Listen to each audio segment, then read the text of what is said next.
નમસ્કાર વિદ્યાર્થી મિત્રો, હું ચિંતન પટેલ આપણી YouTube channel knowledge is wealth with Chintan Sharma આપનું હાર્દિક સ્વાગત કરું છું। આ વિડીયો મારા એ ભાઈ અને બહેનો માટે છે કે જેઓ પરીક્ષા 2020ની માર્ચની જે પરીક્ષા લેવાય બોર્ડની જીએસસીબી બોર્ડ દ્વારા એમાં ફેલ થયે છે, એક કે બે વિષયમાં ફેલ થયેલ છે અને ઓગસ્ટ 2020ની અંદર પરીક્ષા આપવાના છે ને એમાંય ગણિત વિષયની પરીક્ષા આપવાની છે। અને મારા કેટલાક વ્યુઅર્સ છે એમના મને પ્રશ્ન આવતા હતા કે સર આઈએમપી આપો, ગણિતનું આઈએમપી હોય તો અમને તમે આપો તો જેનાથી અમારા માટે હેલ્પ થાય। તો આ વિડીયો એ લોકો માટે છે। હવે જો તમે એટલીસ્ટ પાસ થવા માગતા હોય અથવા એમાંથી સારા માર્ક્સ મેળવવા માગતા હોય તો આ વિડીયો થોડો લાંબો થશે, તમે અંત સુધી જોજો, તમારા માટે બહુ જ ઇમ્પોર્ટન્ટ ઇન્ફોર્મેશન આની અંદર આપેલી છે। ઓકે, હવે જોઈએ છે આઈએમપી લિસ્ટ જોઈએ છે। આઈએમપી પહેલાં હું તમને થોડાક ફેક્ટ્સ કહી દઉં, કારણ કે ગણિત વિષય છે। ગણિતનું પેપર આવે છે 80 માર્ક્સનું, કુલ ચેપ્ટર છે 15 અને 15 વડે ભાગો તો એક ચેપ્ટરના માર્ક્સ લગભગ 15 પંચા 75 5.33 સમથિંગ કંઈક એવું થાય છે, બરાબર। આ એક ફેક્ટ છે કે આટલા માર્ક્સનું દરેક ચેપ્ટરમાંથી પૂછાય, તો તમારે તો માત્ર લાવવાના છે કેટલા? 23, બરાબર છે। 23 માર્ક્સ અથવા 23 થી 25ની અંદર તમે લાવો એટલે તમારે પાસનું સર્ટિફિકેટ મળી જાય। પણ એટલાથી કામ થશે? હું એવું કહું કે 23 માર્ક્સની મહેનત કરશો તો કોઈ ગેરંટી ખરી કે 23 જ આવશે? અને ગણિત માટે હજુ તમારી પાસે એક મહિનો છે, એક ચેપ્ટર માટે 2 દિવસ છે, 15 ચેપ્ટર 2 દિવસ 30 દિવસ, ઓકે, અને કમ્પ્લીટ અહીંથી 1 મહિનો ચાલે છે। એક ચેપ્ટરમાં તમે થોડી તૈયારી કરો તો મારા હિસાબે 2 દિવસ તો બહુ ઇનફ છે કોઈ પણ ચેપ્ટર માટે। તો આપણે ચેપ્ટર વાઇઝ શરૂઆત કરીશ આઈએમપી આપવાનું કે આમાંથી શું પૂછાઈ શકે, આમાંથી શું પૂછાઈ શકે અને કઈ રીતે તૈયારી કરી શકાય। ઓકે, હવે પ્રશ્ન ત્યાં આગળ આવે કે કોઈ રીત કે કોઈ દાખલાની હું જ્યારે વાત કરું, કોઈ રીતની વાત કરું, રીત વિશે ના સમજ પડતી હોય તો તમારે મને કોમેન્ટ કરવાની રહેશે।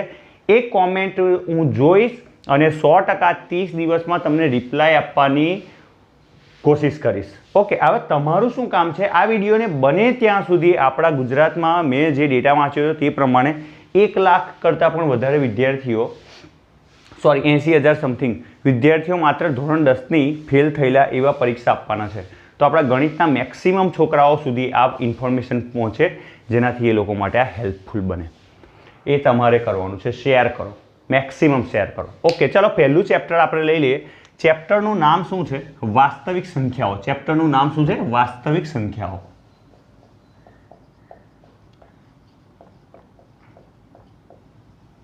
ઓકે, આ ચેપ્ટરમાંથી તમે શું કરશો? આ ચેપ્ટરમાંથી શું કરશો? તો 3-4 વસ્તુ છે। પહેલા તો 2 કે 3 માર્ક્સની સાબિતી આવે છે કે વર્ગમૂળમાં કોઈ સંખ્યા, દાખલા તરીકે વર્ગમૂળમાં 2 છે, વર્ગમૂળમાં 3 છે, સાબિત કરો કે તે અસમમિત છે। વિદ્યાર્થી મિત્રો, જૂનો સિલેબસ હોય કે નવો સિલેબસ હોય, આ પ્રશ્ન આઈએમપી હતો, છે અને રહેશે। તો આ એક અઘરો દાખલો છે, તમારે તૈયાર કરી નાખવાનો, જોવાનો। જો ના આવડે કોમેન્ટ કરો, હું તમને શીખવાડીશ। બીજા છે લસા ગુસાના દાખલા। લસા કોઈ બે સંખ્યાનો ગુસા બે સંખ્યાનો એ બે સંખ્યાના ગુણાકાર બરાબર હોય। આ સૂત્ર પરથી એક દાખલો આવે છે, એની તૈયારી કરો। એ સિવાય પહેલાં તો લસા શોધતા આવડવા જોઈએ, 2 સંખ્યા હોય કે ચાહે 3 સંખ્યા હોય, ગુસા હોય તે શોધતા આવડવા જોઈએ, ચાહે 2 સંખ્યા હોય કે 3 સંખ્યા હોય। જો ના આવડતા હોય તો કોમેન્ટ કરજો, આપણે જવાબ આપીશું સાહેબ। એ સિવાય તમારે યુક્લિડની ભાગ પ્રવિધિ હતી, યુક્લિડની ભાગ પ્રવિધિ, એના એક્ઝામ્પલ્સ છે, બરાબર, જેનું સૂત્ર છે a બરાબર BQ પ્લસ R। ઓકે, હવે આના માટે આ ચેપ્ટરના આખું જે પ્લેલિસ્ટ આવે એની અંદર મેં સ્વાધ્યાયના દાખલા ગણેલા છે। વિદ્યાર્થી મિત્રો, ખાલી આટલું કરશો ને તો આ ચેપ્ટરમાંથી 3 થી 4 માર્ક્સનું પૂછાય છે। એમાં 2 માર્ક્સનો એક દાખલો, 1 માર્ક્સનો હેતુલક્ષી પ્રશ્ન, અથવા 3 માર્ક્સનો એક દાખલો, 1 હેતુલક્ષી પ્રશ્ન, આવી રીતે 4-1 માર્ક્સનું કરીને પૂછે જ છે।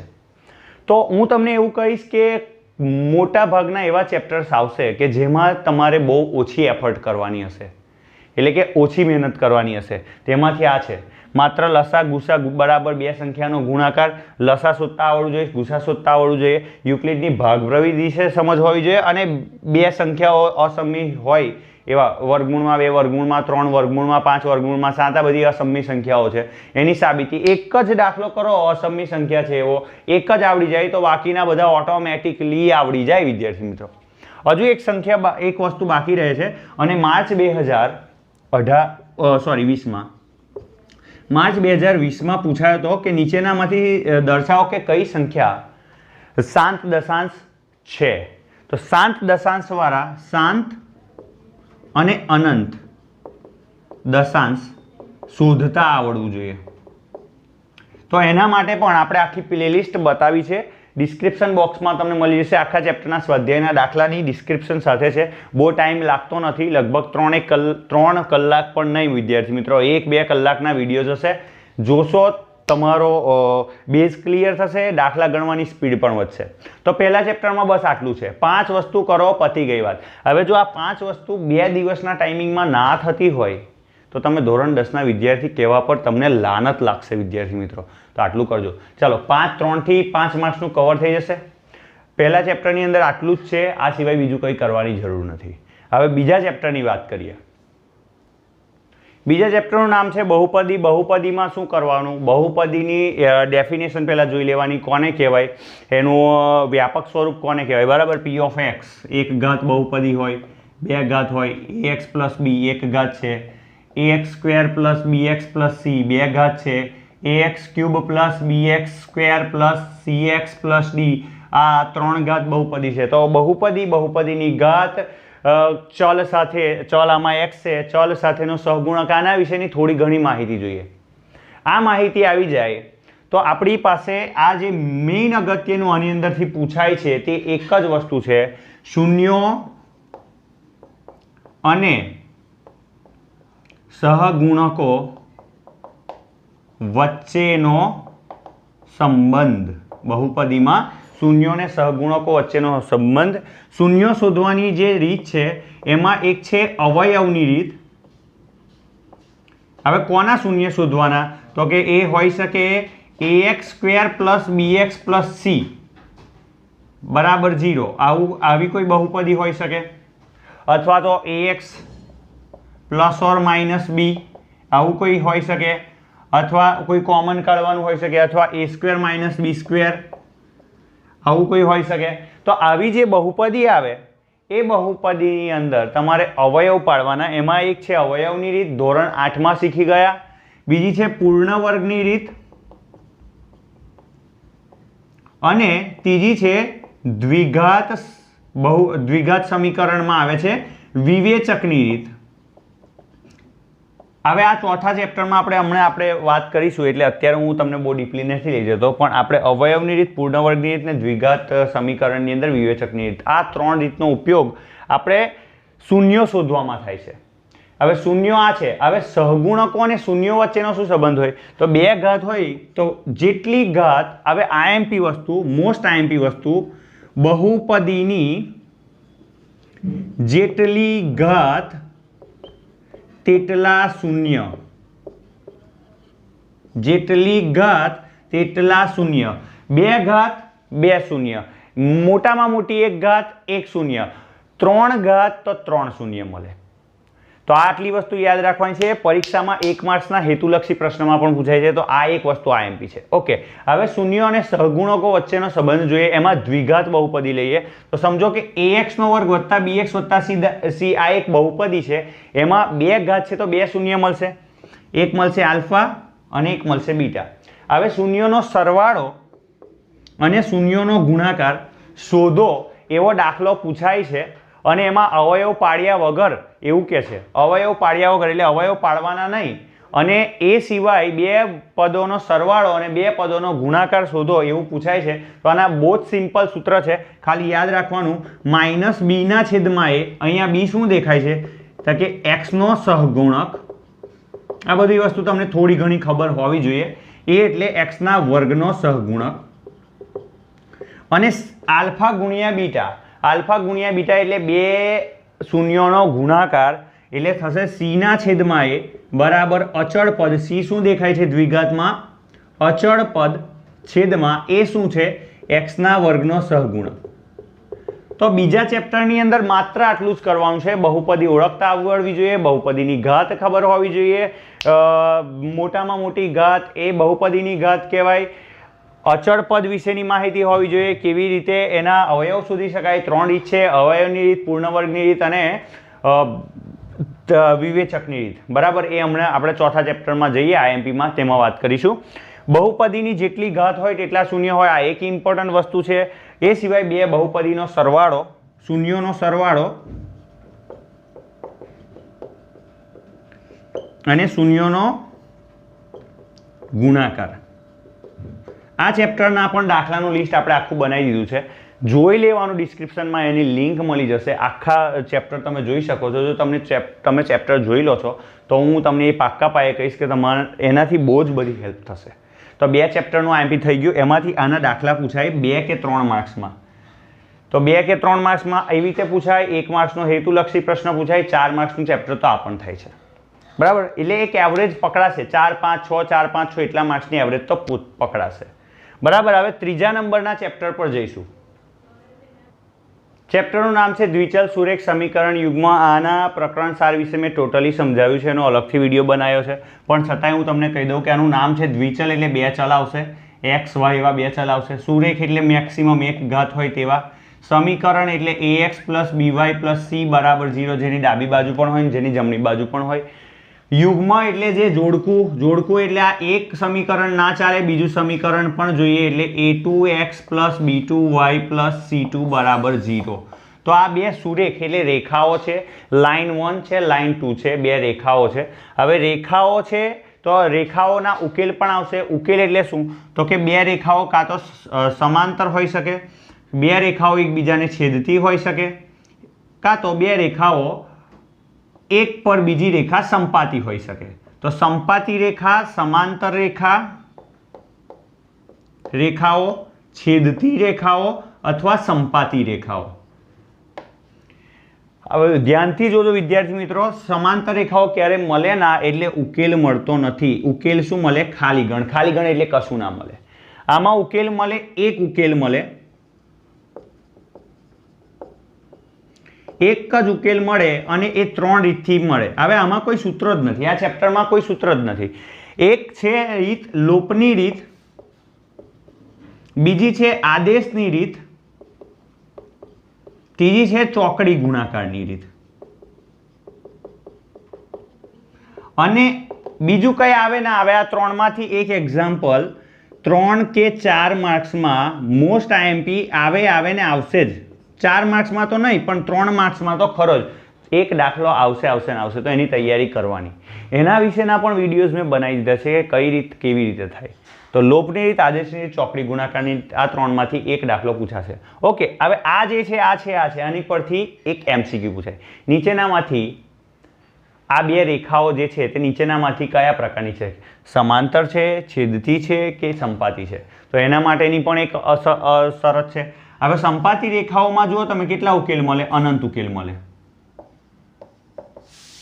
ઓકે, સમાંતર રેખાઓને સુસંગત ન કહેવાય, આ બીજી એક વસ્તુ યાદ રાખવાની। સુસંગત નથી, છેદતી રેખાઓ સુસંગત છે અને અનંત રેખા, બે સંપાતી રેખાઓ હોય તે પણ સુસંગત છે। આ એક શબ્દ યાદ રાખવાનો છે। ઓકે, એ પતી ગયું। હવે વાત કરીશ કે રેખાઓને જોઈને ખબર કેવી રીતે પડે કે આ રેખાઓ સમાંતર છે કે પછી છેદતી છે કે પછી સંપાતી છે। તો જો આ શરત યાદ રાખવાની, જે આ a1 a2 છે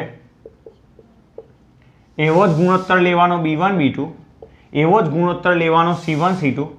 જો સરખા આવે આ બધા તો આ કહેવાય સંપાતી રેખાઓ। સંપાતી એટલે કેટલા ઉકેલ મળે? અનંત ઉકેલ મળે। એ જ રીતે a1 a2 ગુણોત્તર, b1 b2 ગુણોત્તર અને c1 c2 ગુણોત્તરમાં આ બે સરખા હોય પહેલા બે, પણ અચળ પદનો ગુણોત્તર સરખો ના હોય તો હું એવું કહીશ કે આ રેખાઓ સમાંતર છે, બરાબર। એક જ માર્ક્સમાં પૂછાશે, આ જે ટોપિક છે તેના વિશેનો સવાલ। મેઇન તો 3 માર્ક્સનો સવાલ તો લોપ આદેશ કે ચોકડી ગુણાકારની રીતે પૂછાશે, પણ 1 માર્ક્સનું પણ જે ઇમ્પોર્ટન્ટ પૂછાઈ શકે એવું છે તેની વાત કરું. અને છેદતી રેખાઓ છે એના માટે તો એક જ વસ્તુ યાદ રાખવાની, A1 A2 નો ગુણોત્તર અને B1 B2 નો ગુણોત્તર સરખો ના હોય. બસ આટલી વસ્તુ જો થઈ જાય તો એ છેદતી રેખાઓનો એક ઉકેલ મળે XY, અને XY કયો ઉકેલ કઈ રીતે મળે? લોપની આદેશની ચોકડી ગુણાકારની રીત. એ 3 રીતના દાખલા આપણી યુટ્યુબ ચેનલ પર મૂકેલા છે. અથવા તો તમને ના સમજ પડે કોમેન્ટ કરજો, હું તમને એનો જવાબ આપીશ. તો આ ચેપ્ટરમાંથી પતી ગયું. હવે ચોથા નંબરના ચેપ્ટરની IMP જોઈએ. ચેપ્ટરનું નામ છે દ્વિઘાત સમીકરણ. આના પરથી જ ખબર છે કે જેમાં બે ઘાત હોય તો આપણે લખીએ AX, જે X ની 2 ઘાત, પછી BX લખીએ અને C લખીએ બરાબર 0. આ દ્વિઘાત સમીકરણ થઈ ગયું. હવે એની નેસેસરી કન્ડિશન કઈ કે જરૂરી શરત કઈ? તો કે આ પદ ના જવું જોઈએ. આ પદ ક્યારે ના જાય? તો કે એ શૂન્ય ના થાય ને તો. બીજું કે A, B અને C એ કોઈ વાસ્તવિક સંખ્યામાંથી હોવી જોઈએ. તો આ એનું વ્યાપક સ્વરૂપ. અને આ પણ IMP હું કેમ કહું છું? કારણ કે ધોરણ માર્ચ 2017ની અંદર આ માર્ચની પરીક્ષા પૂછાઈ હતી. એમાં 100 માર્ક્સના પેપરમાં પૂછાયું હતું કે દ્વિઘાત સમીકરણનું વ્યાપક સ્વરૂપ લખો અને તેની નેસેસરી કન્ડિશન. 2 માર્ક્સમાં પૂછાયું હતું. વિદ્યાર્થી મિત્રો જેને ના કર્યું હોય એને તો જાય જ.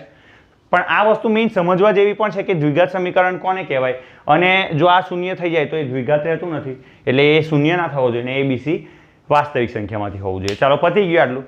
હવે દ્વિઘાત સમીકરણને ઉકેલવા માટે તમે શું કરશો? તો એમાં વિવેચક આવે D. કેવી રીતે શોધાય? B² એટલે વચ્ચેવાળા પદનો વર્ગ કરવાનો ઓછા 4AC, ઓછા 4 વખત x ના વર્ગનો સહગુણક લેવાનો ને અચળ પદ લેવાનું D. હવે આના પરથી MCQ પૂછાય. હવે આ વેલ્યુ કાં તો ધન આવશે, કાં તો ઋણ આવશે, કાં તો શૂન્ય આવશે. જોઈ લઈએ આપણે. કાં તો D ની વેલ્યુ ધન આવશે, ધન એટલે ગ્રેટર ધેન 0, શૂન્ય કરતાં મોટી. કાં તો D ની વેલ્યુ શૂન્ય આવશે, કાં તો પછી D ની વેલ્યુ લેસ ધેન 0 આવશે, એટલે 1 કરતાં શૂન્ય કરતાં નાની. તો જો શૂન્ય કરતાં મોટી આવે તો 2 ઉકેલ મળે, આલ્ફા અને બીટા, 2 ઉકેલ મળે. જેનું મૂલ્ય શું છે? આલ્ફા બરાબર -b પ્લસ વર્ગમૂળમાં d છેદમાં 2 ટાઈમે, અને બીટા બરાબર -b માઇનસ વર્ગમૂળમાં d છેદમાં 2a. બસ આટલું જ યાદ રાખવાનું છે. સૂત્રમાં ખાલી આ જ આવે છે આ ચેપ્ટરમાં. બરાબર. જો d શૂન્ય મળે તો એક જ મળે પદ, એક જ શૂન્ય મળે વાસ્તવિક, ચાહે તમે એને આલ્ફા કહો, ચાહે તમે એને બીટા કહો, અને એ કેટલું મળે? -b ના છેદમાં 2a. તો આમાં 2 ભિન્ન શૂન્ય અથવા બીજ મળે, આમાં એક બીજ મળે, અને આમાં બીજ ના મળે. પણ કેવું બીજ ના મળે? વાસ્તવિક બીજ ના મળે. તો આ થઈ ગઈ સૂત્રની વાત. અને પરીક્ષામાં શું પૂછાય? પરીક્ષામાં પૂછાય, એક્ઝામ્પલ આપે 5x નો વર્ગ ઓછા 25x વત્તા 7 બરાબર 0. વિવેચક શૂન્ય છે, શૂન્ય કરતા નાનો છે કે શૂન્ય કરતા મોટો છે? કશું કરવાનું નહીં. D બરાબર B² માઇનસ 4AC. B એટલે -25 નો વર્ગ ઓછા 4 વાર A એટલે 5, અને C એટલે 7. માઇનસ નો વર્ગ વત્તા 25 નો વર્ગ 625 ઓછા 5 + 35 દુ 70 દુ 140. 625 માંથી 140 બાદ કરો, 5 12 5 12 માંથી 4 જશે તો 8 4 485, જે શૂન્ય કરતા તો મોટા જ છે. શૂન્ય કરતા મોટા છે એટલે D ની શૂન્ય કરતા મોટી. તો આમાં 2 ભિન્ન વાસ્તવિક બીજ મળે. તો આવો 1 માર્ક્સમાં વિકલ્પ પૂછાય. બીજું 3 માર્ક્સનો દાખલો આની અંદરથી પૂછાવાની શક્યતા. 3 માર્ક્સનો, 2 માર્ક્સનો શું પૂછાય? કોયડો પૂછાય. શું પૂછાય? કોયડો ઉકેલવાનો. એવું પૂછે કે એવું કે એક સમઘન હોય અથવા એક ચોરસ છે, એક ચોરસનું ક્ષેત્રફળ ફલાણા છે, અથવા 15 સેન્ટીમીટરનો વર્ગ અથવા ગમે તે. તો કોઈ પણ લંબઘન હોય અથવા આપણે ચોરસ હોય તો x નો વર્ગ થાય, લંબચોરસ હોય તો x ગુણ્યા y થાય. તો કહેવાનો મતલબ કે દ્વિઘાતનું પદ બનતું હોય એવું કંઈક તમને મળશે. અને એને આપણે તમારે આ સૂત્ર પરથી તારવવાનું રહેશે. એના પણ દાખલામાં જો ના સમજ પડે તો કોમેન્ટ કરજો, હું જવાબ આપીશ. હવે આપણે ચેપ્ટર નંબર 5ની, આ ચેપ્ટર નંબર 4 હતું દ્વિઘાત સમીકરણ. હવે ચેપ્ટર નંબર 5ની આઈએમપી જોઈએ. આ ચેપ્ટરનું નામ જ છે સમાંતર શ્રેણી. સમાંતર શ્રેણી એટલે કે એક પદ પછી બીજું પદ હશે, એનું જે અંતર થાય એ બીજા પદથી ત્રીજા પદનું અંતર હશે. એટલે અંતર એટલે તફાવત સેમ હશે. તફાવતને ડી કહીએ છે. કોનો? બે પદ વચ્ચેનો. પ્રથમ પદને એ કહેવાય, એ વડે આપણે દર્શાવીએ છીએ. an એટલે nમું પદ. n એ પદની સંખ્યાનો નંબર અથવા પદનો નંબર. બસ આટલી વસ્તુ ખબર હોય તો આના બેઝ પર ત્રણેક સૂત્ર બને છે. એ સૂત્રમાં પહેલું સૂત્ર છે an, nમાં નંબરનું પદ બરાબર a એટલે કે પ્રથમ પદ વત્તા n એટલે પદની સંખ્યા -1 × d.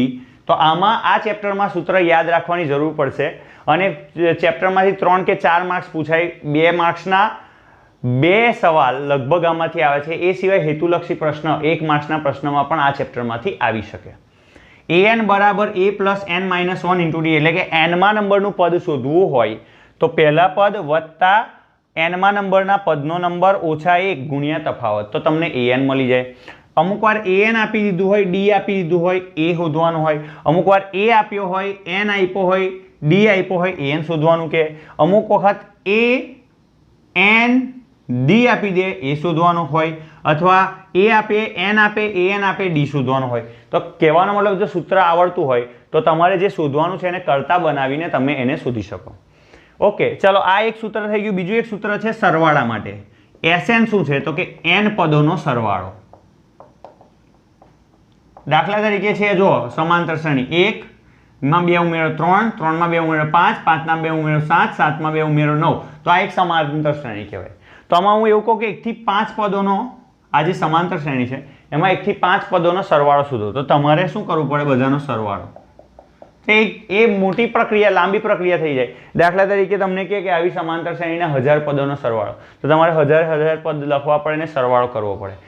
પણ જો તમને સૂત્ર આવડતું હોય તો તમારે સૂત્રમાં શું કરવાનું છે? 1000 પદનો સરવાળો જોઈએ છે તો કે 1000 એટલે n એટલે 1000 બરાબર સૂત્ર છે Sn બરાબર n/2 2 ટાઈમ a, એની જગ્યાએ 2 ટાઈમ a વત્તા n - 1 × d. એટલે સિમ્પલ આમાં 1000 પદોનો સરવાળો જોઈતો હોય તો હું શું કરીશ? 2 ટાઈમ a એટલે પહેલું પદ 2 ટાઈમ 1000 સોરી n/2 એટલે 1000/2 ઇન્ટુ 2 ટાઈમ એની જગ્યાએ પહેલું પદ આવશે 1 વત્તા n એટલે 1000 ઓછા 1 1000 નથી દેખાતું ને? આપણે થોડું કંઈથી કરીએ. હા, ધ્યાન આપજો. 1000 પદોનો સરવાળો જોઈએ છે આ સંખ્યાઓ માટે, કારણ કે 1 3 5 7 9 11 એવી રીતે આવતી હોય. તો S1000 બરાબર n/2 એટલે 1000/2 છેદમાં 2 વખત a, પહેલું પદ 1 છે, n - 1 n એટલે 1000 -1 અને d તફાવત કેટલો છે? 3 માંથી 1 બાદ કરો એટલે 2 થઈ જશે. ઓકે, તો 500 2 એકા 2, 1000 માંથી 1 જાય તો 999 ગુણ્યા 2. બસ આને ઉકેલો, આ તમારો જવાબ આવી જાય.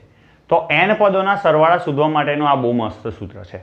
એ સિવાય તમને અમુક વાર એવું કહેશે કે પહેલું જ પદ કહી દીધું, છેલ્લું પદ કહી દીધું, તમને તફાવત ખબર નહીં, કશું ખબર નહીં, છતાંય સરવાળો શોધવાનો. તો કશું જ કરવાનું નહીં.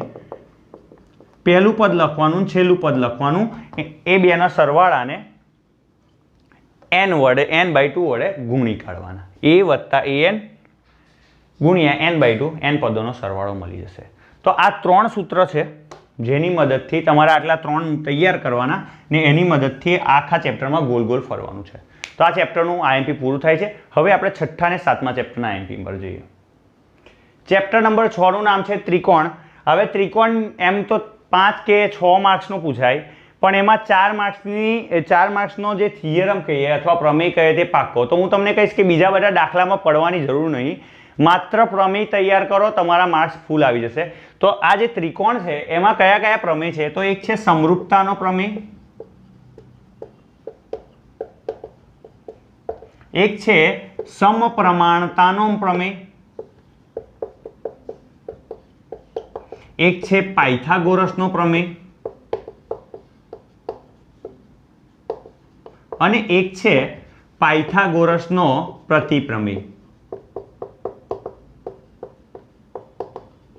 તો આટલી 4 જ વસ્તુ કરો અને 4 માર્ક્સ બેઠા લઈ લો. 4 માર્ક્સનો પ્રમેય પૂછાય. 4 વસ્તુ એકદમ A to Z કમ્પ્લીટ કરી લેવાની. 2 દિવસ તો બહુ ઇનફ છે. 4 જ વસ્તુ કરવાની છે ને.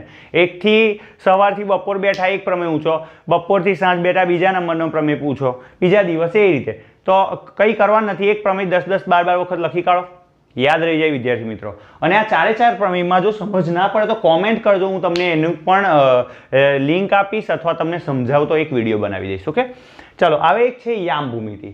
યામ ભૂમિતિ ચેપ્ટર, આ એક એવું છે સૂત્રોવાળું ચેપ્ટર છે, એટલે એમાં તમારે સૂત્રો યાદ રાખવા પડે. એમાં એક છે પહેલા શરૂઆતમાં આવે અંતરસૂત્ર, એટલે કે જો 2 યામ આપ્યા હોય A અને B ના, A ના યામ છે x1 y1, B ના યામ છે x2 y2, તો એ 2 વચ્ચેનું અંતર શોધવું હોય તો અંતરસૂત્ર છે વર્ગમૂળમાં PAB, આ અંતર છે વર્ગમૂળમાં x2 - x1 એનો વર્ગ વત્તા y2 - y1 એનો વર્ગ. બસ આ એક સૂત્ર છે. આના પરથી 2 માર્ક્સનો દાખલો પૂછાય. અથવા તો વિભાજન કરતા બિંદુના યામ, વિભાજન કરતા બિંદુના યામ. દાખલા તરીકે આ રેખાખંડ છે AB, દેખાય છે ને? હા, A છે, આ B છે અને એની વચ્ચેનો એક બિંદુ P છે જે કોઈક ગુણોત્તરમાં વિભાજન કરે. તો ગુણોત્તર, એ ગુણોત્તરનું નામ આપી દો mn. પેલું m છે અને બીજું n છે, તો m જેન n માં વિભાજન કરતા બિંદુ P છે ને, P ના યામ શું થશે? xy બરાબર A ના યામ x1 y1, B ના યામ x2 y2. તો સૂત્ર એવું છે mx2 + nx1 છેદમાં m + n અને my2 + ny1 છેદમાં m + n. ઓકે, તો આ બીજા વિભાજન કરતા બિંદુના યામ. તો આના પરથી 3 માર્ક્સનો દાખલો પૂછાઈ શકે. અને મધ્ય બિંદુના યામ, મધ્ય બિંદુ જોઈતો હોય તો શું કરવાનો? પહેલો x યામ લેવાનો, બીજો x યામ લેવાનો, 2 વડે ભાગી કરવાનો. તો મધ્ય બિંદુનો x યામ મળી ગયો. y યામ લેવાનો, પહેલા બિંદુનો y યામ લેવાનો, બીજા બિંદુનો 2 વડે ભાગી કરવાનો. તો એ 2 બિંદુ વચ્ચેના મધ્ય બિંદુનો યામ આવી ગયો. તો બસ આ 3 સૂત્રો છે. એ સિવાય મધ્ય કેન્દ્ર પૂછે તો x1 y1, sorry x1 x2 x3 છેદમાં 2, 3. મધ્ય કેન્દ્ર કે તો ત્રિકોણનું મધ્ય કેન્દ્ર આવશે. આટલી વસ્તુ એક યાદ રાખવાની રહેશે તમારે. બરાબર. y યામ હોતો તો y1 + y2 + y3 છેદમાં 3 મધ્ય કેન્દ્રના યામ. મધ્ય બિંદુના યામ x1 + x2 છેદમાં 2, y1 + y2 2 છેદમાં 2. એ સિવાય વિભાજન કરતા બિંદુના યામમાં mx2 + nx1 છેદમાં m + n, my2 + ny1 છેદમાં m + n. આ એક આ યાદ રાખવાનું છે. અંતરસૂત્ર છે x2 - x1² + y2 - y1² અને આખાનું વર્ગમૂળ. આ સૂત્રો તો એટલા બધા અઘરા નહીં, પણ એની જે એક્ઝામ્પલની જે તમારે ગણતરી કરવી પડશે એના માટે ટાઈમ છે વિદ્યાર્થી મિત્રો. ગણતરી કરો, જો ના સમજ પડે. આખા ચેપ્ટરનું મેં સોલ્યુશન બનાવ્યું છે, એની પણ તમને ડિસ્ક્રિપ્શન બોક્સમાં હું લિંક આપી દઈશ આખા પ્લેલિસ્ટની. દાખલા જોતા રહેજો, સાથે સાથે ગણતા રહેજો. તમારી પ્રેક્ટિસ થતી રહેશે, તમારા માર્ક્સ સારા આવતા રહેશે. ચલો, હવે એના પછી 8મા અને 9મા ચેપ્ટરની વાત કરીએ. ચેપ્ટર નંબર 8 અને ચેપ્ટર નંબર 9 શું છે? ચેપ્ટર નંબર 8નું નામ છે ત્રિકોણમિતિનો પરિચય. આ ચેપ્ટર થોડુંક મોટું છે, એમાં સૂત્રોનું લિસ્ટ પણ મોટું છે, પણ મેં એક વિડીયો બનાવ્યો છે જેમાં બધા જ સૂત્રો આવી જાય છે અને કેવી રીતે આવે છે તેના વિશે પણ વાત કરી છે. આ ચેપ્ટરમાંથી એ સિવાય બીજી એક વસ્તુ પૂછાય છે કે જે ટેબલ છે sin, cos, tan, cosec, sec, cot, એના 0, 30, 45, 60, 90 ચેપ્ટરમાંથી બીજું કંઈ કરો ના કરો, sin θ બરાબર સામેની બાજુ છેદમાં કર્ણ, cos θ બરાબર પાસેની બાજુ છેદમાં કર્ણ, tan θ બરાબર સામેની બાજુ છેદમાં પાસેની બાજુ, cosec θ બરાબર કર્ણ છેદમાં સામેની બાજુ, sec θ બરાબર કર્ણ છેદમાં પાસેની બાજુ અને cot θ બરાબર પાસેની બાજુ છેદમાં સામેની બાજુ. આ જે સૂત્રોનું લિસ્ટ છે તે એક યાદ હોવું જોઈએ. અને જે વેલ્યુ ટેબલ બને છે 0, 30, 45, 60, 90 માટે sin, cos, sec, cosec, sec, cot, એનું પણ કેવી રીતે બનાવાય સારી રીતે તે પણ મેં વિડીયોની ડિસ્ક્રિપ્શન બોક્સમાં લિંક આપી દઈશ, જોઈ લેજો. ઓકે, હવે એ વેલ્યુ ટેબલ બનાવી દો તો આમાંથી ટોટલ 3 કે 4 કે 5 માર્ક્સનું પૂછાય. એમાંથી 2 માર્ક્સનો બહુ જ ઇઝી સવાલ એ પૂછાય કે તમારે પૂછે કે sin² 30, એક એક્ઝામ્પલ આપું, -4/3 cos² 60 ની કિંમત શોધો. કશું કરવાનું નહીં. આમાં જે વેલ્યુ ટેબલમાંથી કિંમતો લખવાની મૂકવાની અને જવાબ આવી જશે ડાયરેક્ટ. 1 માર્ક્સમાં પૂછાઈ શકે ને 2 માર્ક્સમાં પૂછાઈ જશે. તો આની અંદર આટલું કરશો બહુ થઈ ગયું. બીજા બધા સાબિત કરવાવાળા દાખલા નહીં કરો ને વિદ્યાર્થી મિત્રો ચાલશે. તમારી પાસે ટાઈમ ના હોય તો હું કહીશ કે એ બધું કરવાની જરૂર નથી. એ જ રીતે મેં તમને કીધું કે ત્રિકોણ ચેપ્ટર હતા એમાં બીજું બધું કંઈ કરવાની જરૂર જ નહીં. 4 પ્રમેય કરી નાખો, 4 માર્ક્સ પાકા. હવે ત્રિકોણમિતિના ઉપયોગો એમાંથી 4 માર્ક્સ આવે છે ને 4 માર્ક્સ ના જવા દેવાય. કેમ? કારણ કે આમાંથી સૂત્ર જે આવશે તે મોટા ભાગના tan θ પર આવશે. tan θ બરાબર સામેની બાજુ છેદમાં પાસેની બાજુ. હવે આના બધા જ દાખલાનું લિસ્ટ આપણે આખું બનાવી દીધું છે ગણિતની અંદર. બધા સ્વાધ્યાયના દાખલા હોય કે ચાહે ઉદાહરણના દાખલા હોય, બધા જ દાખલાનું લિસ્ટ તમને ડિસ્ક્રિપ્શન બોક્સમાં ચેપ્ટર વાઇઝ તમને મળી જશે. એ જોઈ લેવાના બધા દાખલા. એમાં ના સમજ પડે તો મને પૂછવાના. આ જ સૂત્ર પરથી હશે. મોટા ભાગના દાખલા આ સૂત્ર પરથી છે. પણ અમુક એકાદ બે દાખલા એવા પણ હશે જે sin θ બરાબર સામેની બાજુ છેદમાં કર્ણ, એટલે અમુક વાર સામેની બાજુ શોધવાની હોય, કર્ણ આપ્યો હોય તો પછી તમારે પર સાઇનનો જ ઉપયોગ કરવો પડે. મોટા ભાગના દાખલા એવા છે કે સામેની બાજુ આપી હોય, પાસેની બાજુ શોધવાની હોય, અથવા પાસેની બાજુ આપી હોય, સામેની બાજુ શોધવાની હોય, θ આપી દીધો હોય, બરાબર છે. તો θની કિંમત એ પાછી 30, 45, 60 એમાં જ હોય. હવે tan માટે છે જે કિંમતો તે એવું છે tan 0, 30, 45, 60 અને 90. એના માટે કિંમતો છે tan 0 એ 0, 30 એ 1 છેદમાં વર્ગમૂળમાં 3, 45 એ 1, 60 એ વર્ગમૂળમાં 3 અને 90 એ અનંત. 90 તો આવશે નહીં. આ 4ની જ વેલ્યુ યાદ રાખવાની છે અને કિંમતો મૂકી દેવાની. પતી ગયું. દાખલો આવી જાય. 3 માર્ક્સનો દાખલો પૂછાય વિદ્યાર્થી મિત્રો. થોડોક હાર્ડ હોય અને એના દાખલાનું જે છે ચોપડીના સિવાયનો બહારનો પૂછાતો નથી. એટલે તમે જોઈ લેજો મારું આખું સોલ્યુશન. કલાક 1.5 કલાક જશે આખી પ્લેલિસ્ટ જોતા. તમને બધા દાખલા આવડી જશે. હવે ચેપ્ટર નંબર 10, 11ની વાત કરીએ. વિદ્યાર્થી મિત્રો 10મા નંબરનું ચેપ્ટર છે જેનું નામ છે વર્તુળ અને 11મા નંબરનું જે ચેપ્ટર છે એનું નામ રચના. આમાં પણ એકદમ સિલેક્ટિવ વસ્તુ કરવાની અને તમારા માર્ક્સ આવશે ટોટલ 8 થી 9. સિલેક્ટિવ વસ્તુમાં વર્તુળમાં છે પ્રમેય 10.1, પ્રમેય 10.2 અને પ્રમેય 10.3. બસ આટલું કરો તો તમારા ફૂલ માર્ક્સ આની અંદરથી. કારણ કે 3 કે 4 માર્ક્સમાં એક પ્રમેય પૂછાઈ જાય. 4 માર્ક્સમાં તો નહીં પણ 3 માર્ક્સમાં 10.1, 10.2, 10.3માંથી પ્રમેય પૂછાશે. જો પ્રમેય નહીં પૂછાય તો પ્રમેયના આધારિત જ દાખલો પૂછાશે. એટલે કે જો પ્રમેય આવડતા હશે તો દાખલાની ગણતરી કરતા આવડશે. અને આ ચેપ્ટરનું પણ લિંક્સ હું તમને મૂકી દઈશ. તો બસ આ 3 વસ્તુ કરવાની. હવે છે રચના. રચનામાં શું આપશે? રચના જે કેવી રીતે પૂછાય તો કે વર્તુળ એક નંબર છે એમાં એવું છે કે વર્તુળ હોય એના દૂર એક બિંદુ હોય ત્યાંથી 2 સ્પર્શક દોરવાના. એક આવી રચના હોય. બીજા નંબરની રચના હોય કે વર્તુળનું કેન્દ્ર ના આપ્યો હોય, બંગડીથી વર્તુળ દોરવાનું હોય અને એનું કેન્દ્ર શોધવાનું. તો એ કેન્દ્ર શોધવા માટે આપણે શું કરીએ? 2 જીવા દોરીએ, 2 જીવાના લંબ દ્વિભાજક દોરીએ જેનાથી આપણને કેન્દ્ર મળે. કેન્દ્રથી 10 કે 12 સેન્ટીમીટર બહાર એક બિંદુ હોય ત્યાંથી 2 સ્પર્શક દોરવાના હોય. એ સિવાય ત્રીજા નંબરની રચના આપે છે કે 2 વર્તુળ આપી દીધા હોય, એક 3 સેન્ટીમીટરનું હોય, એક 4 સેન્ટીમીટરનું હોય, બંનેના કેન્દ્રને જોડતી એક રેખા હોય. આ બંને જ વર્તુળ પરથી આને સ્પર્શક દોરવાના, આ વર્તુળ પરથી આને સ્પર્શક દોરવાના. તો એના માટે તમારે જે આખી રચનાના મુદ્દા અને રચના કઈ રીતે છે તે હું તમને એના વિડીયોઝ પણ તમને આપી દઈશ. ચોથા નંબરની જે રચના છે તે પણ કંઈક આવું હોય છે કે વર્તુળ હોય, વર્તુળની અંદર જે કેન્દ્ર છે અથવા વર્તુળ છે, વર્તુળની બહાર કોઈ બિંદુ છે, ત્યાંથી સ્પર્શક એવા દોરવાના કે એ 2 સ્પર્શક વચ્ચેનો ખૂણો 60નો બને. તો એના માટે બહુ સરસ આ રચના છે અને પૂછાઈ પણ ગઈ છે બોર્ડમાં. તો એક આવી રચના પૂછાઈ શકે.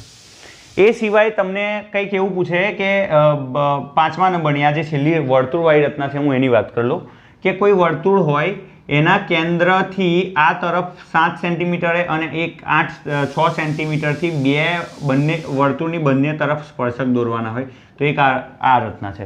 તો 5 રચના ટોટલ વર્તુળની છે અને ત્રિકોણની પણ રચનાઓ છે. ત્રિકોણની રચનાઓ એટલે તમને ત્રિકોણ દોરવાનું કહેશે. ત્રિકોણ દોર્યા પછી તમને એવું કહેશે કે એના સ્કેલ માપન પ્રમાણે 2:3 અથવા 3:4 અથવા 4:3 એવું આના જેવું ત્રિકોણ સ્કેલ માપનથી દોરવાનું રહેશે. 1, 2, 3 આનાથી આ બે પર આ 2 જેમનું હોય તો 3 જેમનું આ રીતે બને. તો કહેવાનો મતલબ અત્યારે તો મેં તમને ખાલી ઉપર છેલ્લી આકૃતિ દોરીને બતાવી. તો કાં તો આવી પૂછાય, આ 5માંથી એક પૂછાય, કાં તો આ જે ટાઈપની 2 જે ટોટલ રચનાઓ છે તેમાંથી એક પૂછાય. 2 દિવસ સર 2 જ દિવસ તમે આની તૈયારી કરો ને, 2 દિવસ પણ હું નહીં કહેતો, એક જ દિવસ તમે વ્યવસ્થિત તૈયારી કરો, બધી જ રચના આવડી જાય અને તમારો હાથ પણ એટલો એક્સપર્ટ થઈ જાય. 4 માર્ક્સ બેઠા લેવાના, કોઈ પણ પ્રકારની મહેનત નથી, નહીં સૂત્ર યાદ રાખવાનું, કશું જ યાદ રાખવાનું નથી. માત્ર હાથને ચલાવતા શીખવાનું છે કાગળ પર અને પ્રશ્નને સમજવાનો. સમજ શક્તિ તો તમારી અંદર પહેલાંથી જ છે. અને આ ચેપ્ટરની અંદર 10.1, 10.2, 10.3 યાદ રાખવાના. એમ તો ધારો તો 2 જ દિવસમાં આ બંને ચેપ્ટર તૈયાર થઈ જાય. હવે આપણે આઈએમપી જોઈએ 12મા નંબર અને 13મા નંબરના ચેપ્ટરનું. આ 2 ચેપ્ટરો થોડાક હાર્ડ છે, ડિફિકલ્ટ છે, કારણ કે આમાં સૂત્રો એટલા બધા આવે છે. જો સૂત્ર આવડી જાય તો આમાં ગણતરી બહુ ઇઝી હોય છે. હવે આની અંદરથી મેક્સિમમ માર્ક્સ પણ કવર થાય. 5-6 માર્ક્સનું આમાંથી પૂછાય, 5-6 માર્ક્સનું આમાંથી પૂછાય, ટોટલ 12 માર્ક્સનું પૂછાય, 10 થી 12 માર્ક્સનું.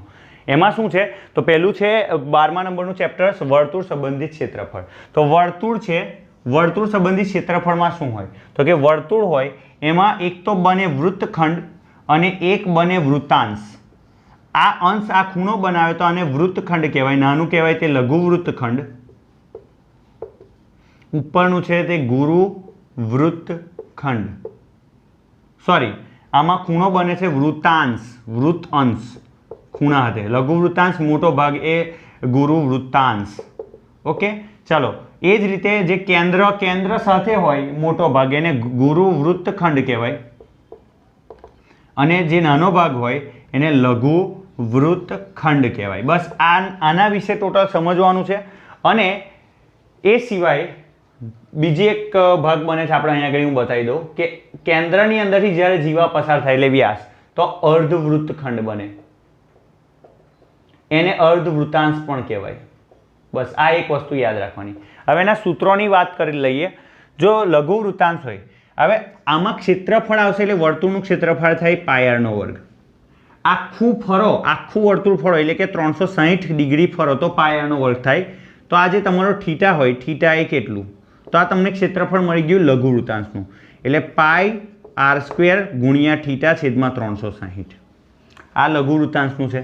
એ જ ગુરુ વૃત્તાંશનું પણ બને જો આપણને ગુરુ વૃત્તાંશનો ખૂણો ખબર હોય, અથવા ગુરુ વૃત્તાંશ શોધવું હોય, લઘુ વૃત્તાંશનો ખૂણો ખબર છે તો મોટા વર્તુળમાંથી એટલે આખા વર્તુળમાંથી પાયરના વર્ગમાંથી જે લઘુ વૃત્તાંશ આવ્યું πr² થીટા છેદમાં 360 આ બાદ કરી દઈએ તો પણ મોટા વૃત્તાંશનું ક્ષેત્રફળ મળી જાય.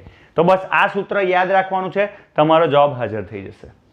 એ સિવાય આપણે જો લઘુ વૃત્તખંડની વાત કરીએ તો લઘુ વૃત્તખંડ શું છે તો તમે જુઓ આ જે છે ને એકચ્યુઅલી શું છે તો કે જે લઘુ વૃત્તાંશ હતું એમાંથી ત્રિકોણને બાદ કર્યું. તો લઘુ વૃત્તાંશ શું છે તો કે પાયરનો વર્ગ થીટા છેદમાં 360, એમાંથી ત્રિકોણ જે બનતું હોય OAB, તો ત્રિકોણનું ક્ષેત્રફળ, ત્રિકોણ OABનું ક્ષેત્રફળ. હવે વાત કરીએ ત્રિકોણની તો ત્રિકોણ જે ભણી ગયા હતા એની અંદર આપણે જોઈએ ત્રિકોણનું ક્ષેત્રફળ ટોટલ કેટલી રીતે શોધાય. તો એમાં એક છે હેરોનની રીત, જેમાં શું આવે છે વર્ગમૂળમાં s minus a, s minus b, s minus c. આ ધોરણ 9ની અંદર ભણી ગયા હતા હેરોનનું. હવે આમાં કંઈ બહુ મોટા ગદર પિક્ચરની અંદર હેન્ડપંપ ઉખાડે એવું હેન્ડપંપ નહીં ઉખાડવાના. આની અંદર s એટલે જે આ 3 બાજુ હોય એનો સરવાળો કરવાનો a b c અને એને 2 વડે ભાગી કાઢવાના એટલે તમને s મળી જાય, જેને અર્ધ પરિમિતિ કહેવાય. અડધી પરિમિતિ 3 સરવાળો છેદમાં 2. એ બધાની કિંમત મૂકી દો તો એના પર તેનું વર્ગમૂળ શોધશો તો પણ હેરોનની રીતે ત્રિકોણનું ક્ષેત્રફળ મળશે.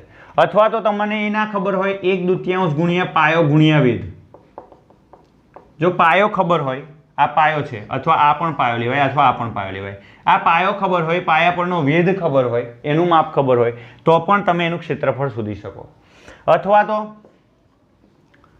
યામ આપેલા હોય પણ એ આપશે ને, યામ વાળું જે સૂત્ર છે તે થોડુંક ડિફિકલ્ટ છે. 1/2 x1 y1 1 x2 y2 1 અને x3 y3 1. હવે આને તમે તમારી ડિક્શનરીમાંથી ડિલીટ કરી દો, કારણ કે IMPની અંદર આ તો તમારે જરૂર જ નહીં. તમારે ખાલી યાદ રાખવાનું ત્રિકોણનું ક્ષેત્રફળ 1/2 ગુણ્યા પાયો ગુણ્યા વેધ અને હેરોનની રીતે s minus 1 a s minus b s minus c અને 3 નું વર્ગમૂળ લઈ લેવાનું ગુણાકાર કરીને.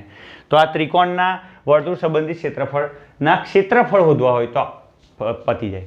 બીજી એ સિવાય આની અંદર એક સૂત્ર આવે છે જે યાદ રાખવા જેવું છે, અને એ છે ખૂણો બરાબર ચાપ છેદમાં ત્રિજ્યા. હવે ચાપ કોને કહેવાય? આ ચાપ કહેવાય, એને એલ કહું. તો થીટા બરાબર શું થાય? ચાપ એટલે એલ, અને ત્રિજ્યા આ ત્રિજ્યા કહેવાય એટલે આર. આ વસ્તુ યાદ રાખવાની. બીજી એક વસ્તુ યાદ રાખવા જેવી છે, તમને એવું પૂછાય કે કેટલો ચાપ આંતરે, એ પણ પૂછશે. આ ચાપનું હવે ક્ષેત્રફળ નહીં પૂછે, હવે પરિઘની વાત કરે. આ ચાપ એલ નું માપ શોધવું હોય તો તમે જુઓ કે 360 ખૂણો ફરે તો આખું વર્તુળ ફરે, અને આખા વર્તુળનો પરિઘ કેટલો? 2πr. તો આખું વર્તુળ ફરે તો 2πr, 360 ખૂણો ફરે તો 2πr. તો થીટા ફરે તો કેટલો ચાપ આંતરે? હવે આ હું ચાપની વાત કરું છું, તો એને હું એલ કહી દઉં. તો એલ બરાબર શું થાય? તો કે 2πr થીટા છેદમાં 360. 180 દુ 360. તો તે તમારું સૂત્ર છે એલ. ચાપ શોધવું હોય, ખાલી ચાપ શોધવું હોય તો પાઈ આર થીટા છેદમાં 180. તો બધા જ સૂત્ર મેં તમને અહીંયા આગળ બતાવી દીધા. હવે સૂત્રો પ્રમાણે તમે એના દાખલા ગણી શકો. શું છે? તો કે લઘુ વૃત્તાંશનું પાયર સ્ક્વેર થીટા છેદમાં 360, ગુરુ વૃત્તાંશનું પાયરના વર્ગમાંથી પાયર સ્ક્વેર થીટા છેદમાં 360 બાદ કરી દો. લઘુ વૃત્તખંડ શોધવું હોય તો પાયર સ્ક્વેર થીટા છેદમાં 360 ઓછા ત્રિકોણનું ક્ષેત્રફળ. ગુરુ વૃત્તખંડનું શોધવું હોય તો પાયરના વર્ગમાંથી આખું બાદ કરી દો. એકદમ ઈઝી છે. એ સિવાય જો તમારે ચાપની લંબાઈ શોધવી હોય તો એલ બરાબર પાયર થીટા છેદમાં 180. ત્રિકોણનું ક્ષેત્રફળ શોધવું હોય તો 1/2 ગુણ્યા પાયો ગુણ્યા વેધ અથવા હેરોનની રીતે 3 બાજુના માપ આપેલા હોય તો પણ શોધી શકાય. તો અહીં આપણે વર્તુળ સંબંધી ક્ષેત્રફળની વાત કરી. હવે પૃષ્ઠફળ અને ઘનફળની વાત કરીએ. પૃષ્ઠફળ અને ઘનફળની અંદર કઈ કઈ વસ્તુની ડિટેલ માંગી છે? તો જો એક તો આવે સમઘન, એક આવે લંબઘન, એક આવે નળાકાર, એક આવે શંકુ, અને એક આવે શંકુનો આડછેદ અને ગોળો. બસ આટલી વસ્તુ આવે.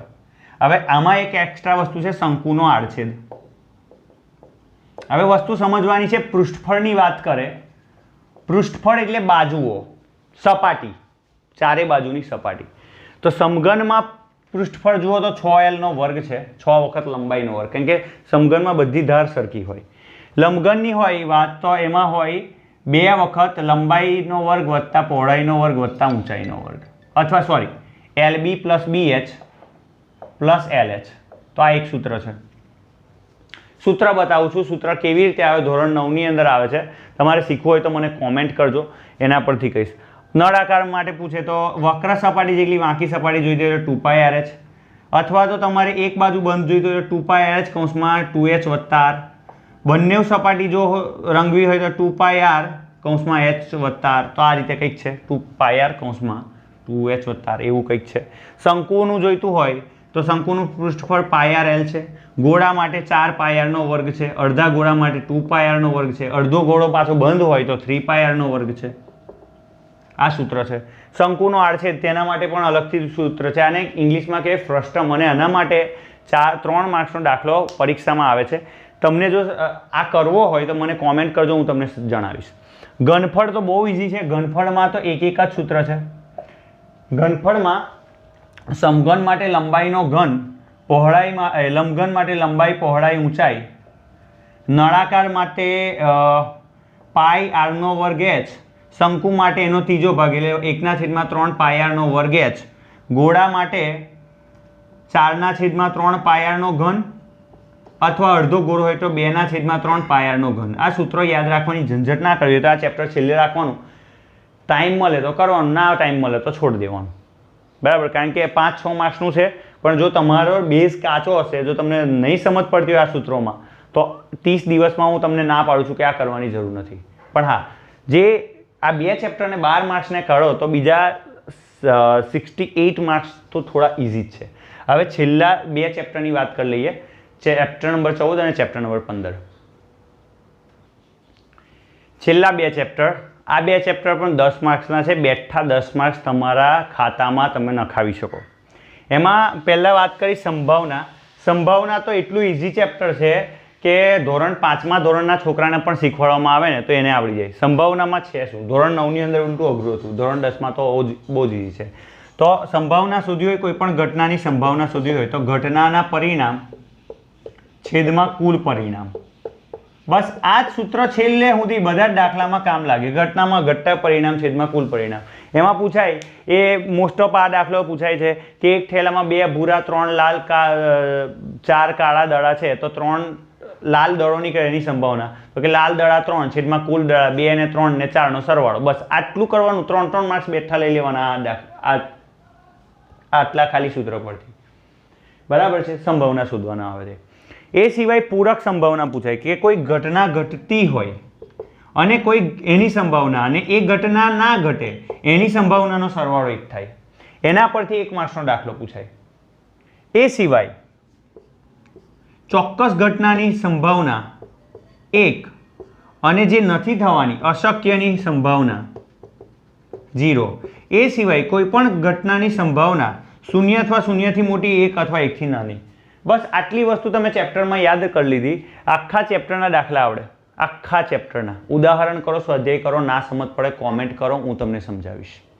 હું નથી ચાહતો કે સંભાવના જેવા ચેપ્ટરમાંથી જે 4 માર્ક્સના 4 માર્ક્સ કે 5 માર્ક્સનું પૂછાય છે એમાંથી તમારા માર્ક્સ જાય. કારણ કે તમે આઈએમપીમાં આવ્યું છે વિદ્યાર્થી મિત્રો. હું માનું છું ત્યાં સુધી જો તમે 30 દિવસ સરખી મહેનત કરો તો 80માંથી આઈએમપીને છોડ દો. આઈએમપી જેટલું કરતાં પણ તમારા 70 માર્ક્સ આવી શકે. પાસિંગ માર્ક્સની વાત નથી કરતો. એમાંય 2 ચેપ્ટર તો મેં તમને ના પાડી કે જો પૃષ્ઠફળ ઘનફળ જો તમારા ભેજા બહાર જતો હોય તો એને છોડ દો. પણ એ સિવાયના ચેપ્ટર તો એવા છે જે એકદમ ઇઝીલી કરી શકાય. ઓકે, હવે વાત કરીએ મધ્યક, મધ્યસ્થ, બહુલક. હવે આટલા સૂત્રો ખાલી યાદ રાખવાના. 2 3 4 વખત લખી કાઢવું વિદ્યાર્થી મિત્રો તો પણ યાદ રહી જાય. ગોખતા હતા ને પહેલાં, ગોખવાની કંઈ જરૂર છે નહીં, પણ લાગે કે તમને કે ના ગોખવું પડે એવું છે આ ચેપ્ટરની અંદર. ખાલી ગોખી કાઢો, સૂત્રોની અંદર કિંમતો મૂકી દો, ટેબલ બનાવતા આવડી જાય. 3 માર્ક્સનો એક દાખલો મધ્યકનો પૂછાય, એના અથવામાં મધ્યસ્થનો પૂછાય. એમાંય મધ્યસ્થનો સંચય આવૃત્તિવાળો એટલે થી વધુવાળી અને થી ઓછાવાળી સંચય આવૃત્તિનો દાખલો પૂછાય. હવે એ ના આવડે, ઓજાઈવાળા દાખલા ના આવડે, નહીં કરશો તો ચાલશે. એમાં એના કંઈ 3 માર્ક્સ જતા નથી રહેવાના. કારણ કે એના અથવામાં મધ્યકનો દાખલો પૂછાશે. 2 માર્ક્સમાં બહુલકનો દાખલો પૂછાશે. 3 ને 2 5 થઈ ગયા. 1 જ માર્ક્સનો હેતુલક્ષી પ્રશ્ન પૂછાઈ જાય. આ વખતે પૂછાયું હતું આવી રીતે કોઈ કામ હતું, આ શું મળે ને આ શું મળે, આવું કંઈક પૂછાયું હતું. લાગી ગયા હતા લીંબુ, નતો આવડ્યો. પણ એટલે કહેવાનો મતલબ ગ્રાફ જોઈ લેવાના. એમાં બતાવીશ કે ઊભી લીટી તમારું મધ્યસ્થ છે, આડી લીટી તમારું મધ્યક છે, એવું કંઈક બતાવેલું છે. એ કરી નાખો તો તમારો ફૂલ માર્ક્સ આવી જાય. એક છે થી ઓછાવાળો આલેખ, એક છે થી વધુવાળો આલેખ. એવું પણ 1 જ માર્ક્સમાં પૂછી શકે. હવે મધ્યકનું સૂત્ર છે x બરાબર સમેશન xi fi છેદમાં n. જો તમે ધારી લો મધ્યક તો a આવી જાય, a વત્તા સમેશન fi di છેદમાં n. એનું ટેબલ બનાવવાની મેથડ પણ મેં તમને શીખવાડી દઈશ. ડિસ્ક્રિપ્શન બોક્સમાં તમને વિડીયોઝ મળી જશે. જો વિડીયો ના મળે તો તમે મને કોમેન્ટ કરજો, હું તમને એનો 1 2 દાખલાની લિસ્ટ બનાવીને આપી દઈશ. ત્રીજા નંબરમાં છે જો તમે જે h એટલે વર્ગ લંબાઈ હોય વર્ગની 20 થી 30 30 થી 40 એવું હોય એટલે 10 વર્ગ લંબાઈ આવી તો વર્ગ લંબાઈ વડે જો ભાગી કાઢો h વડે તો તમારે a plus summation fi ui છેદમાં n ગુણ્યા h એવું 3 સૂત્ર બને છે. આ 3 રીતથી તમે કોઈ પણ રીતથી મધ્યક શોધી શકો. મધ્યસ્થ માટે સૂત્ર છે m બરાબર n/2. n એટલે જે ટોટલ અવલોકન હોય એને 2 વડે ભાગી કાઢવાના. માઇનસ cf સંચય આવૃત્તિ છેદમાં f ગુણ્યા h. આ પણ એકદમ ઇઝી સૂત્ર છે. ટેબલ બનાવતા જ ખાલી શીખવાનું છે. કોમેન્ટ કરજો, હું તમને બનાવી આપીશ. બહુલક માટે તો બહુ જ 2 માર્ક્સનો દાખલો પૂછાય. તમને એક બોક્સ આપે, એમાં જે સૌથી વધારે વખત આવ્યા હોય તેને f0 લેવાનું, એના પહેલાંનું f1 લેવાનું, એની આગળનું f0, એની પછીનું f2. બરાબર. એને બસ કિંમતમાં મૂકવાના છે. z બરાબર l. જે તમારો f1 આવ્યો એને નાનામાં નાનો જે વર્ગ લંબાઈમાં હોય અધઃ સીમા બિંદુ એ l થઈ ગયું. 20 થી 30 હોય તે તમારો s થઈ ગયો. f1 f0 અને f2 ખબર છે, કિંમત મૂકો, બહુલક મળી જાય. એ સિવાય આ ચેપ્ટરમાંથી 1 માર્ક્સનો પર્ટિક્યુલર ક્વેશ્ચન આ પૂછાય છે 3 વખત મધ્યસ્થ બરાબર 2 વખત મધ્યક વત્તા z એટલે બહુલક. આ ખાસ યાદ રાખવાનું. આ સૂત્ર પરથી એક સવાલ પૂછાશે. તો કહેવાનો મતલબ કે તમે ખાલી મેં કીધું એટલું ચેપ્ટર કરશો ને એટલું કરશો તો પણ તમારો ફૂલ માર્ક્સ આવવાની સંભાવના છે. 50 જ મિનિટ લીધી મેં તમારી. 50 મિનિટના વિડીયોની અંદર મોસ્ટ ઓફ બધી જ માહિતી કવર થઈ ગઈ. શું આઈએમપી છે, શું આઈએમપી નથી. આઈએમપી નથી તે તો મેં પકડ્યું જ નથી, પણ છતાંય 95% સિલેબસ મોસ્ટ ઓફ આવી ગયો. એમાં બધા સૂત્ર પણ આવી ગયા, શું પૂછાઈ શકે તે પણ આવી ગયું. જો તમને વિડીયો ગમ્યો હોય ને મિત્રો, તમારા મિત્રોની અંદર વધારામાં વધારે સબસ્ક્રાઈબ કરો અને શેર કરો, કારણ કે શેર કરશો ને તો એનાથી શું થશે, તમે ફેલ થયા છો, તમે પાસ થવા માટે ટ્રાય કરો છો. હવે આ વિડીયો મેં લોકોના ભલા માટે બનાવ્યું છે, તો તમે પણ બીજા કોઈને મોકલશો, એનું ભલું થઈ જાય, એ બીજા કોઈને મોકલે એનું ભલું થઈ જાય. તો કહેવાનો મતલબ કે એક આખી ચેન, અને જે આપણા 80-90 હજાર વિદ્યાર્થીઓ જે ફેલ થયા છે નવા સિલેબસના મેથમેટિક્સની અંદર, એ લોકો માટે હેલ્પફુલ છે. હવે જૂના સિલેબસવાળા પણ જો કોમેન્ટ કરે કે સર અમારું આઈએમપી બનાવો, તો હું તમને કહીશ આ જ કરી લો સાહેબ, તોય આઈએમપી થઈ ગયું. જૂના સિલેબસનું નવા સિલેબસમાં કંઈ જ ચેન્જ નહીં. એમાં પહેલામાં 16 ચેપ્ટર હતા, એમાં 15 ચેપ્ટર છે. 16મા નંબરનું જે ચેપ્ટર હતું એક્સ્ટ્રા કયું હતું, જે આમાં જે આપણે ત્રિકોણ શીખ્યા ને, એમાં પહેલામાં સમરૂપતા અને પાયથાગોરસનો પ્રમેય, એવું સમરૂપ ત્રિકોણ અને સમરૂપતા અને પાયથાગોરસનો પ્રમેય, એ રીતે 2 અલગ ભાગ કરી દીધા એક જ ચેપ્ટરના. બાકી બધું સેમ જ છે, કોઈ ચેન્જ નથી. તો તમારા આ 50 મિનિટના વિડીયો આવી રીતે બને છે. જો તમે ગમ્યો હોય તો લાઈક કરો, સબસ્ક્રાઈબ કરો, શેર કરો. ખૂબ ખૂબ આભાર. ધન્યવાદ.